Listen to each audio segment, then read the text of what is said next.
Tembung ilir-ilir iku tegese tangi. Ilir iku dudu mung tangi saka turu jasad, nanging tangi saka turune roh. Roh manungsa kerep kasandung ing petenging nafsu padange jagat, kepincut marang donya kang mung sawang sinawang. Ilir-ilir iku ramung tembang nanging dawuh alus saka alam gaib supaya jiwa eling marang asal usule saka Allah lan bakal bali marang Allah. Minallahi wa ilaihi rajiun. Tandure wis sumilir. Tandur iku wiji rasa ilahi kang ditandur ing jero ati. Nalika angin hidayah wis sumilir, wiji mau wiwit obah, ngrasakake panggilan. Iki tandha yen ati wis kabuka, wis kena sentuhan nafahatul kudus, hembusan suci saka Gusti.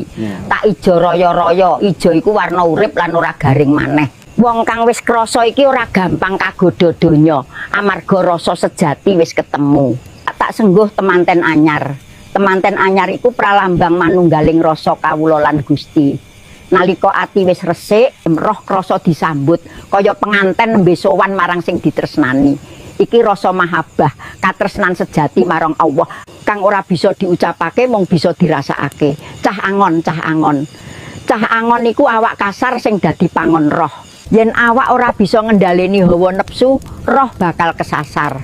Mula manungsa kudu eling yen jasad iku mung titipan sing kudu digunakake kanggo ngladeni laku suci. Penekno blimbing kuwi. Blimbing iku pralambang 5 lawang batin. Yen lawang-lawang kuwi bisa dijaga, roh ora gampang kecemplung dosa.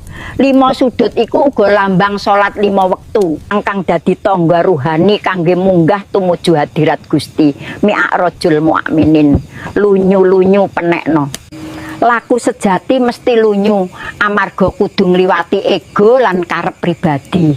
Akeh sing kepleset nanging sing bisa ngliwati bakal krasa cedhak karo kasunyatan. Kanthi laku sabar lan istiqomah. Kanggo mbasuh dodot ira. Dodot iku selubung ego. Yen dodot reget, roh ora bisa sumunar. Mbasuh dodot iku taubat batin, taubatan nasuha, ngresiki ati saka drengki, gumedhe lan rasa duweni. Dodot ira-ira kumitir bedah ing pinggir. Iki tandha ego wis lawas lan akeh cacate. Yen ora nggal didandani, roh bakal saya adoh saka asal usule. Mula wong sing eling kudu wani bedah batin, ngresiki sing peteng, sanadyan lara, dandamana jlumatana. Dandamana iku laku nyawiji, nglumpukake rasa, cipta lan karsa supaya bali dadi siji. Iki laku nyiapake roh kanggo sowan lika Allah nalika tabir wis kabuka lan ora ana maneh